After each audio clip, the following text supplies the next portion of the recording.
Fred, down in Gulfport, Mississippi, said, how successful do you think DeBoer will be recruiting in the SEC? Well, Fred, the reason that we picked this out of the mailbag today is because has anyone noticed that bright blinking light over Tuscaloosa? Any of you who follow recruiting probably do.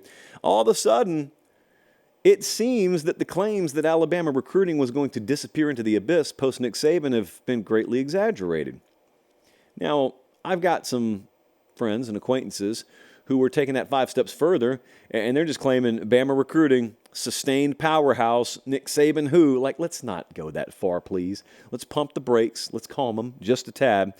But there's something undeniable. I know a lot of you aren't paying attention to recruiting in March, and candidly, I don't blame you. But that's what I'm here for. So this is not going to be an in-depth, in-the-weeds recruiting segment, but I'm just here to tell you there's undeniable momentum, ton of it, with Alabama recruiting. They've landed a couple of 4-star kids this past week, had dozens and dozens of high-profile kids on campus over the past week. Ball's rolling there now.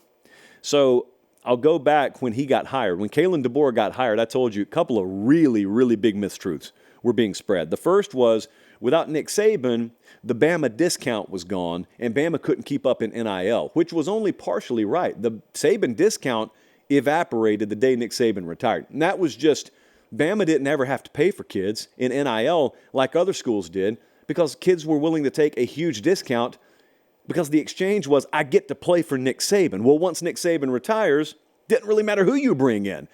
It's going to be tit for tat. It's going to be oranges to oranges, apples to apples warfare out there in the NIL streets, and you better be able to match dollars or come close to it, or you're not going to get the caliber player that you were getting. Well, the thought was, Saban's no longer there. You're going to have to play that game. That's true.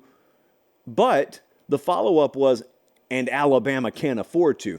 Big difference, kids, in Alabama not having had to play that game versus they are poverty and unable to play that game. That thing got taken way too far. And I can confidently tell you, when it comes blank cutting time in the NIL game, Bama will be able to match. Don't you worry about that. Bama will be able to match. So if they're getting outspent on kids, it's because they self-imposed a limit that they probably weren't willing to go past, which happens not just with them, but with a lot of established programs all the time. Like, you don't think Georgia gets to a certain point with kids, and once the dollar figure gets too big, says, nah, we're good.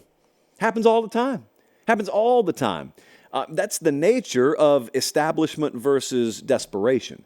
But I'm telling you, if you thought Saban walks out the door and Bama just wades in poverty and has to take other teams' scraps, that's never going to happen. That was never going to happen. So it's not a surprise that they're gaining a lot of traction with high-level players.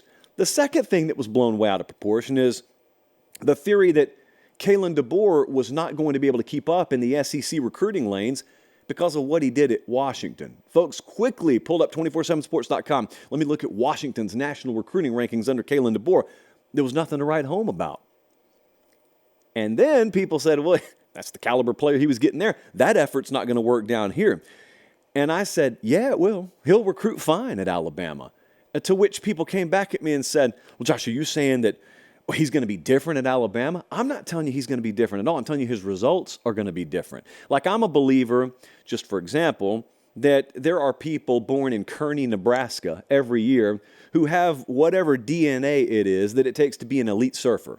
But they probably spend 0 minutes per year on the board. The reason is because there is no beachfront property in Kearney, Nebraska. So unless they're moving, that time is wasted trying to learn to surf in Nebraska. Doesn't mean it's not built into them to be that, just means their surroundings dictate, probably not worth your time.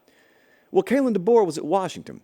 There are 200 kids that he has a shot at the moment he took the Bama job just because of the script A on his chest now and his pinpoint on a map that he never would have been able to get at Washington, probably couldn't have gotten a visit at Washington, and would have been a waste of time to invest a whole lot of energy in at Washington. What I have told you and what I'll continue to tell you is there is a myth about recruiting in the South, and that is that you have to be injected with this special kind of DNA, or you have to be from down here, or else you're not going to make it. Well, that's been dispelled before, and people get amnesia and forget about it. The formula for successfully recruiting the SEC is, number one, you better have enough money. Number two, you better work relentlessly. And number 3, you better know people, which is backwards from the emphasis that most people place on that. Most people place the emphasis on know instead of people. You better know people.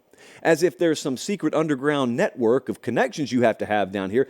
You develop the connections. Saban wasn't from down here. Urban Meyer wasn't from down here. Man, they learned to recruit the South really quick. It's because they had the backing. It's because they worked relentlessly.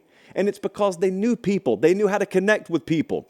The only difference with DeBoer is, unlike the 2 I just mentioned, he's unproven at the highest level. And number 2, you look at him and he seems very docile, very nice, very serene, no profanity. Is that guy really that intense? Well, open the hood on him. Translation, talk to people who have been around him when there aren't cameras present, when there aren't live mics present. And they'll tell you, yeah, it's a different cat. And he's got exactly what it takes to recruit down here, always has. They're not going to have a problem recruiting at Alabama. Now, I said this when he got hired and got yelled at in the comment section. So I'm not telling you that he's proven me right here. He's going to, but he hasn't proven me right here. So benefit of the doubt. It's early in the 2025 cycle. It's just March.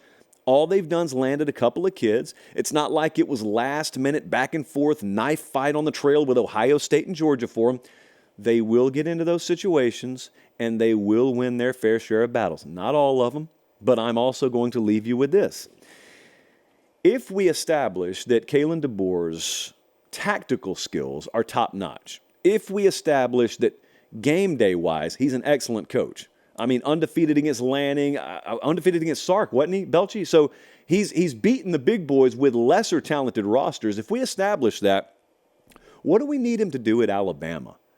What do we need him to land top 3 classes? Do we need him to land top 10 classes? I would argue if he floats in that 5 to 10 range, they'll be plenty good enough. They'll be plenty good enough to beat anyone they play. If it's better than that, it's an added bonus. So they're going to be fine there. It was one of the most overblown stories when he got there was, SEC recruiting about to swallow Kalen DeBoer up. I said the day he got hired, and I will restate, I think the SEC is about to learn a whole lot more about Kalen DeBoer than he's going to learn about the SEC. And he's learning a healthy amount about the SEC. I just think that probably chapters to that DeBoer at Alabama book that are going to be written a little bit differently than folks predicted when he first got there.